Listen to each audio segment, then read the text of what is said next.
Moro num país tropical, abençoado por Deus e bonito por natureza. Mas que beleza! Em fevereiro,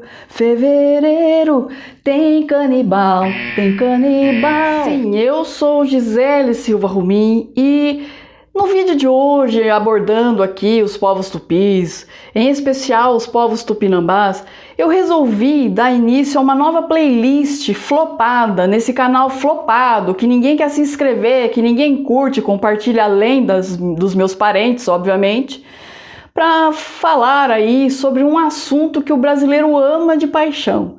E que assunto seria esse? Óbvio que são tretas. Na playlist Tretas do Brasil, nós vamos gravar 10 episódios falando sobre algumas tretas que fazem parte da história do Brasil ou do cultural do brasileiro e que provavelmente você que nos assiste não sabe porque não sai desse YouTube, né? E não estuda.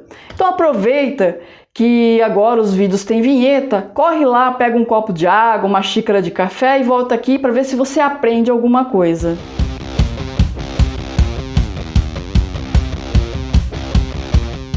Muito antes dos portugueses aparecerem por essas bandas, trazendo seus espelhos, tesourinhas, falta de banho, esse monte de piolho e um monte de doenças, essa terra que hoje conhecemos como Brasil já era movida a ódio, a vingança e a guerra. Mas detalhe e prestem atenção, era religião. Sim, para os povos tupis, a guerra, o ódio, a vingança, a antropofagia fazia parte da religiosidade que eles praticavam. Esses povos de língua tupi, no século XVI, quando Cabral chegou aqui nas terras brasileiras, eles habitavam praticamente toda a costa litorânea do Brasil. Dentre as tribos mais importantes, eu vou citar as seguintes: potiguaras, munducurus, caetés, jurunas, tupinambás e tupiniquins. Apenas a título de curiosidade, por exemplo, o grau de ódio desses povos era tanto que eles tretavam entre eles, né? E os tupinambás e os tupiniquins, eles se odiavam, era se encontrar e o pau comia. Mas o pau comia assim, generalizado. Imagina você, a torcida da Gaviões da Fiel encontrando a Mancha Verde sem a PM estar perto. Exatamente. Então você sabe do que eu estou falando.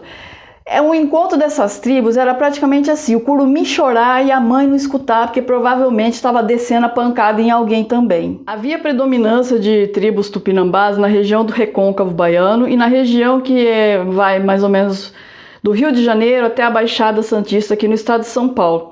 Os tupiniquins, por sua vez, eles habitavam ali no sul da Bahia, mas também tinham ali tribos tupiniquins na região centro e sul do estado de São Paulo. Como vocês já puderam perceber, foram os coitados dos tupiniquins quem teve aí o primeiro encontro com os portugueses. Aí você pode me perguntar, nossa Gisele, eles eram povos de línguas tupis, eram praticamente povos irmãos, por que eles tretavam entre eles? É muito simples, como eu disse no começo do vídeo, eles tinham uma religiosidade com base na guerra. E outra, né? Se os seus irmãos forem como os meus, você sabe que brigar, quase se matar é lei, né? Porque na minha casa, por exemplo, a gente até hoje briga até disputando bolacha murcha. Agora, por que eu falo que essa questão da guerra, da vingança, do ódio era coisa religiosa? Eu vou explicar. E para isso eu vou me ater mais aos tupinambás a partir de agora, porque realmente os relatos históricos se concentram mais nessa tribo. O fato é o seguinte, os tupinambás, eles acreditavam na existência de um paraíso, olha que maravilha. E esse paraíso ele é chamado por eles de terra sem mal. E para chegar a esse paraíso, aliás, era muito mais fácil que chegar no paraíso cristão. E sabe por quê? Porque eles não sabiam o que era pecado. Pecado é coisa de cristão. Então, para você chegar nesse paraíso, nessa terra sem mal, era muito simples. Bastava você matar e comer o maior número de inimigos possível. E sim, você não me escutou mal. Eu disse matar e comer os seus inimigos. Essa questão para o Tupinambá era tão séria, mas tão séria, que haviam caraíbas pregadores. Caraíbas que saíam pelas tribos tupinambás, igual os testemunhas de Jeová, batia lá na porta da oca domingo de manhã para chamar, para conclamar esse povo a ir para a guerra, para aprisionar pessoas, para poder fazer o ritual antropofágico e com isso levar as pessoas para a terra sem mal. Aí você me pergunta, o que é Caraíba? Anota aí na sua caderneta. Caraíba é o nome tupi para pajé. Então, se você não tiver um assunto para começar ali, né, chavecar alguém no Tinder, você pode falar, você sabe o que é um Caraíba? Olha que dica maravilhosa numa aula de história. Nesse ponto, eu gostaria de deixar bem claro para você que existe uma diferença entre canibalismo e antropofagia, tá? O que seria canibalismo? O canibalismo é quando alguém come alguém da mesma espécie, né? Um ser humano come alguém da mesma espécie, um outro ser humano, ou porque está ali no limite da fome, ou porque é psicopata mesmo, né? Como o Hannibal, por exemplo. Agora, a antropofagia dos povos tupinambás ali é um pouco diferente. O corpo do guerreiro abatido, o corpo desse guerreiro inimigo, funcionava como se fosse uma hóstia. Sabe a hóstia da Igreja Católica? Aquela coisa de você comer e seus pecados serem purificados? É quase mais ou menos aquilo. Então a pessoa, ela, ao comer a carne do seu inimigo, absorveria essa força e mais próximo ficava da terra sem mal. Eu acho que vocês já podem perceber o quanto era duro e como era sofisticado o treinamento dos tupinambás para ir para a guerra. Aliás, um treinamento esse muito mais sério, muito mais complexo do que o treinamento que nós, corintianos, recebemos para poder lidar com as piadinhas sem graças dos palmeirenses, que, aliás, continuam sem mundial, não é mesmo? Então, para que vocês tenham uma ideia de como era a dinâmica da guerra para essas populações tupinambás, eu vou trazer algumas curiosidades. Siga aqui comigo. A primeira curiosidade que eu gostaria de trazer para vocês, e não riam porque não é mentira, tá? É que dizem os historiadores que o guerreiro tupinambá conseguia acertar o olho de um pássaro voando com uma flechada. Tal o requinte de precisão que ele tinha.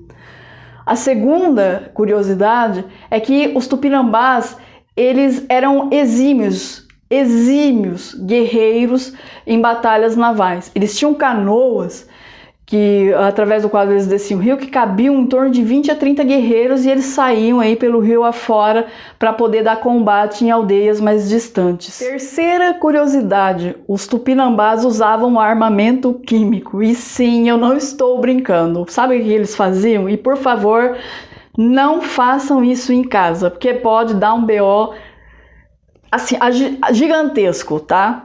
Eles pegavam e queimavam pimenta. E aí o que acontecia? A fumaça dessa queimada de pimenta, eles não sei como, eles direcionavam para as aldeias que eles queriam atacar e o negócio fervia, né? Literalmente, porque queimava a pele, o olho dos inimigos e com isso eles poderiam fazer um ataque um pouco mais preciso e diferenciado. Quarta curiosidade é para explodir a mente de quem acha que índio só serve para andar pelado e atirar flecha. Exatamente. Os guerreiros tupinambás, eles guerreavam no corpo a corpo, gente, com uma espécie de clava, um tacape que media em torno de 1,20 m, chamado Ibirapema. Já ouviram falar? Se não, anota aí na caderneta que também serve para começar assunto no Tinder. E eles eram tão precisos, eles eram tão habilidosos com esse tacape, com essa clava, que os franceses, quando viram, né, os tupinambás guerreando usando esses tacapes, eles ficaram em choque, porque, segundo dizem, eles tinham muito mais habilidade na hora de manusear esse tacape do que os próprios espadachins franceses. Tanto é que eles chamavam a clava dos tupinambás de espada tupinambá. Agora, se você quiser saber um pouco mais do banquete antropofágico, que só os detalhes dá um vídeo à parte, faça alguma coisa. Se inscreva no canal, interaja com esse vídeo curtindo, implorando para que eu grave esse vídeo nos comentários e quem sabe, né, eu não grave um outro vídeo, né, estendendo aí a playlist, né, pura e simplesmente por saber que alguém além dos meus parentes assiste esse canal. Aí você chega até aqui nesse vídeo e olha pra mim e fala: nossa, Gisele, esses tupis eram bárbaros. Nossa, Gisele, esses tupis eram selvagens. Os europeus trouxeram a civilização para esse lugar. Jura mesmo que você quer entrar nessa conversa? Você jura mesmo? Bom, se você não sabe, eu vou te dizer. Esses caras, esses fedidos que não tomavam banho, não sabia que era banho, era uma vez por ano, cheio de piolho, remelento, cheio de doença, chegaram aqui, saíram estuprando homem, mulher, criança, aprisionavam índias para ir vender lá na Europa como escrava sexual, se apropriaram das nossas riquezas, acabaram com tudo, cometeram genocídios, entendeu? E você acha que os tupis eram selvagens? Você acha mesmo que os selvagens são os povos tupis? Deixa eu te contar um segredo. Toda vez que um vencedor ele escreve a história, normalmente ele trata o outro como inferior, ele trata o outro como selvagem para justificar a matança, o genocídio, a violência sexual que ele cometeu para conquistar um lugar ou para tomar posse de um lugar que não era dele. Então faça o seguinte, me poupe, se poupe e nos poupe. Então é isso, eu terminei esse vídeo, vou ali tomar o meu calmante. Eu espero que você goste, se não gostar também tá tudo bem. Até a próxima, não sei se você vai voltar depois dessa. Beijos de luz para você.